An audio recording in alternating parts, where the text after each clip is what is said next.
make us understand the themes of what I think this show is going to be about. I mean, then the show begins to explore how we prejudge, even to the point that the police in this show pull masks over their faces. And that they can't be seen. The KKK is taking on Rorschach's identity and stuff like that. So I'm going to watch the show. By the way, it's only 9 episodes. Did you know that? No, I didn't know that. I love the show. I love the book of tension. I love the reality they've built. What I'm lacking is that Watchmen followed superheroes, and so I'm missing that element of superheroics that I kind of wanted to see. Well, you got a little bit of that with the Night Owl flying around. What's it called? It had a nickname. Archie, because after Archimedes. Right. Archimedes, yeah. No, there's no one with that. I mean, if I were judging the show versus the comic, the show was about people in spandex, and outside of the head police officer being in kind of that unique hooded outfit, I wanted a little more superheroics. Well, there's only one episode in. Maybe we just. But in terms of political context, man, that was riveting. I want to keep watching. I mean, it was a little message TV. It was a little hard. But I'm curious what world he's creating and how it ties back to the comics. I can't help but think that won't turn off some people, and speaking of tying it back to the comics, they are almost literally doing the beginning of the comic, because you have the inciting incident of the comedian dying, not knowing who killed him or why, and that kicks everything off. And this one, we have the sheriff dying. We don't know who killed him or why. And so that's our inciting incident. Now we're going to find, plus that the older black man who was a young black kid who has a note, you've got to protect this kid. I thought Lou Gossett Jr. was dead. Yeah, I did too. And he showed up, I can pick up 200 pounds. You think I can? That whole moment? Yeah. No, and so what we saw, there was a very, very small glimpse of Dr. Manhattan on Mars. Still just doing 2 seconds. Just 2 seconds of a Mars, so it makes me wonder if he's going to show up. I have no idea. I have a feeling he is, but who knows why. Is it only 9 episodes in one season? That's all they're doing? So Lindelof has said he's got a story to tell, 9 episodes. If they decide to do a second season, he will probably step away and let somebody else tell their story. Well, that's interesting because that's a finite moment. Yeah, he says it's a beginning, middle, end for his story. Yeah, it's weird to jump this far in the future. And we've also got a competing happening in DC Comics with Doomsday Clock.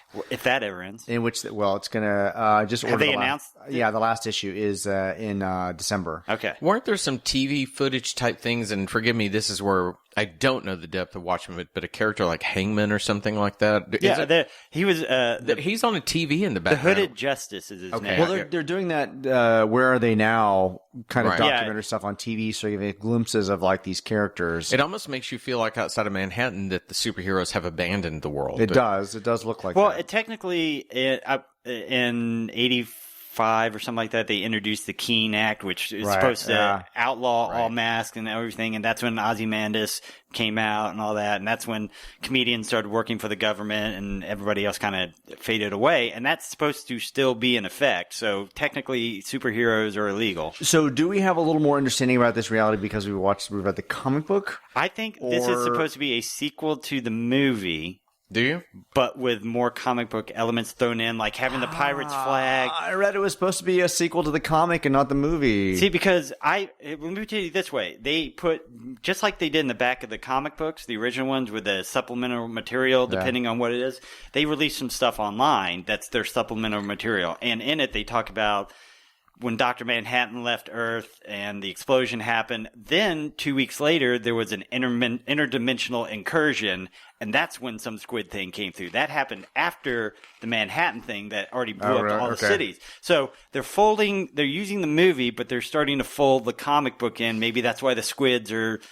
I know with the squid rain at some point. So maybe I had to look up the squid rain because even though I've read everything and I've seen that, I was like, what? So that's I'm sure I wasn't. Yeah. But how many years in the future are we? We're like 20 years, 30 years in the future? Yeah, because 85 is when it was supposed to take place. And this movie's set in 2019, right? Yeah, in modern time. So that's, what's that math? 20, I was told there'd be no 30 math. years, and we're still having squid rain. Well, and so that's what they're saying.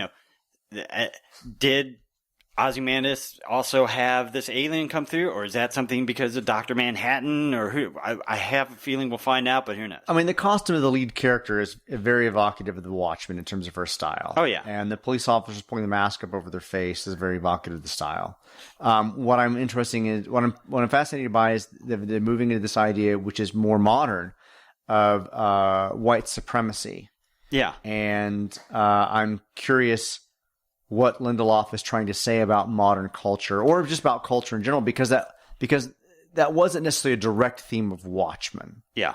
But I do think that if you're going to do a sequel to someone's work, especially unsanctioned, we all know Alan Moore does not want anyone touching it. It wouldn't be the first time. This would be he only likes his stuff. This would be the third or fourth unsanctioned. If he didn't write it, fuck it all. Thing. Yeah. I think that if you are taking that work, you had best find a new theme for yourself, because if all you're doing is reiterating his, you're not going to succeed, because he already did it and he did it very well. It's just a copy of a copy. Yeah. So I think Lindelof, where I began to worry, I began to wonder, how do you come up with this idea? What allows you to watch Watchmen and go, that could be a modern parable for our race relations?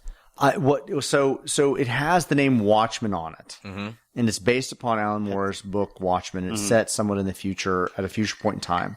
So I'm eager to see how Lindelof connects that world to this world. Right. Because while there have been a couple of moments, there's nothing that's really explicitly told me that it's the Watchmen universe. We're not in New York. We're not seeing anything. The only, besides Tulsa, is Ozymandias riding around his castle and stuff. The Squid Rain, we saw Dr. Manhattan for 5 seconds on Mars, and then we have the person in the castle. So, speaking of which is not...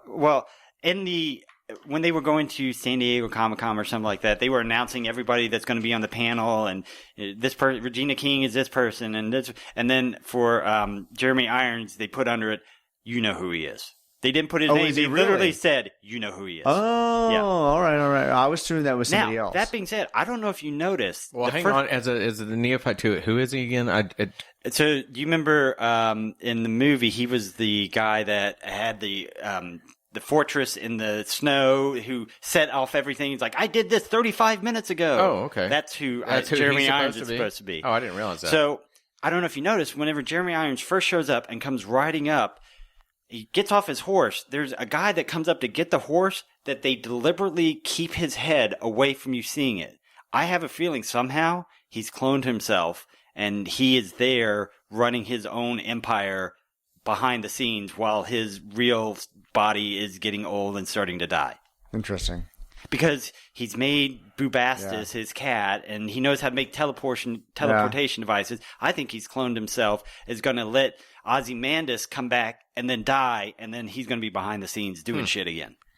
So I think that another interesting thing, I think the cast, first off, Regina King first saw her in Boys in the Hood. Then she goes on to Jerry Maguire, and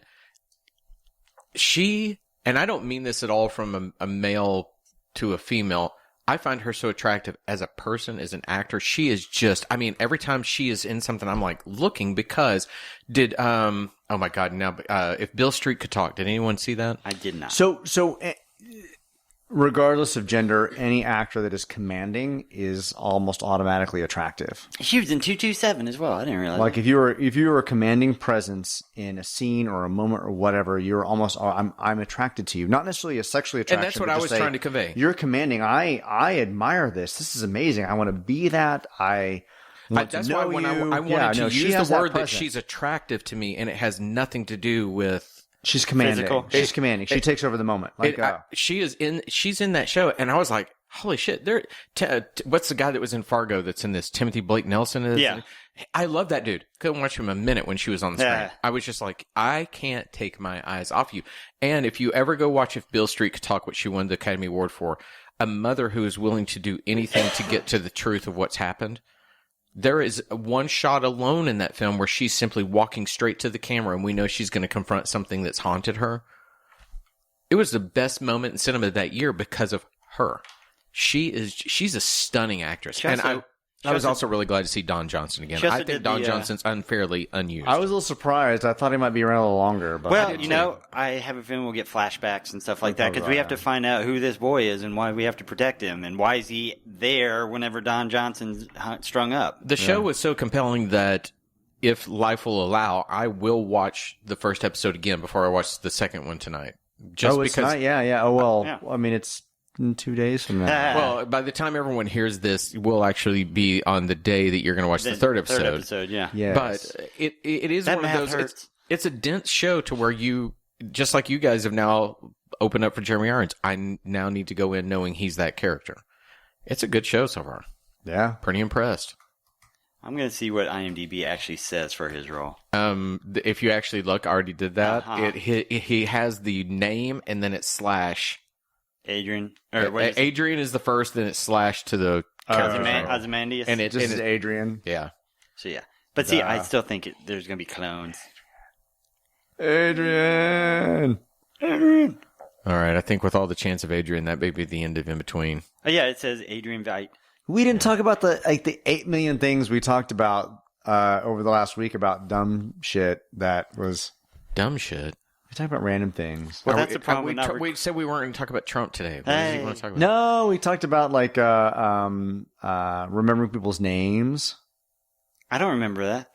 The fact that Sean doesn't remember names. Oh, so we brought that up. And I don't use devices to remember names, but I have used it once. Well, and as a real quick aside, and we'll try to wrap this up because we are approaching the 26 minutes. So we got 4 minutes to go because we tried to keep these 30-ish minutes. 27-minute This came up, JJ, because of last night with you brought along a young lady that you work with named Sierra. When I was in the bathroom, what did I see? So what we said was, I'm not very good with names either. I really, the fact that all of you are my friends, that's different. But when I meet someone, if as long as your name being JJ, I'd probably remember that because that's at least unique. If I meet another Sean or Richard, I probably won't remember it. I'm just not good with it. My dad, the psychologist, tried to do one Sean and one Richard. I do. My dad, the psychologist, has been like, Todd, it's all about neural pathways. I'm like, fuck off, Dad. I don't remember the names. It's about neural pathways? Yeah, I don't got that neuroplasticity. Names or just... Yeah, he said all things like that are, and I do know he's right, is creating the recognition and your neural pathways putting what are essentially anchor points. And they really do. To remember names? It's or the same reason in anything in general. It's I the can't remember movies. It's the same reason Is that why? I have a hard time remembering characters' names in movies. I remember names. Memory is no different than when I pick up my guitar, that if someone said play an F-sharp 7, I can do that because I've taught my fingers to do it. It's no different than if someone says, who's that person? And I recognize their name because I've taught myself to do it. However, I'm just not good at it. So to the point, it really isn't. I promise you. I just love those looks whenever I say that to Richard, and he's like, I don't know if you're trying to remember or if you're... So the reason we don't remember somebody's name is because we're often in an introductory moment where we're trying to introduce ourselves while we're talking to them. So if I'm so focused on presenting myself that I don't even hear what you say. Then that's the neural pathway that you've not developed. The idea that I can look and say, the first thing I do is Richard. And then you say, my name is Richard. I'm so focused on presenting myself with a firm handshake. Yes. With saying who I am and introducing myself. That I'm saying myself and not even hearing what you're saying. You have to acknowledge it's reversed. that. You have to hear what they're saying. Right. You have to recognize the name. It goes into that whole idea where they talk about where if you do something for 10,000 hours, you'll become good at it. It's the same with names. If you do that and you practice that idea of Richard. I'm not like you. At some point, you kind of drop. What do you? JJ shaking her head. What do you think? Well, no. Talk. Hang on, JJ's coming to a mic. No, we met these people last weekend. We invited them to a party, and this girl was in my home. 4 different times I heard her say her name, and today I can't tell you what her name was. I kept thinking, what is this girl's name? Do you remember her name? I don't. No. Do you remember her name, Didn't it Richard? start with a V? Wait, last weekend? Last weekend. Emily and See, that's Chris? the one. No, Emily and I want to say like... No. Give me a second. Do you think that happened? I'm losing my point now. See?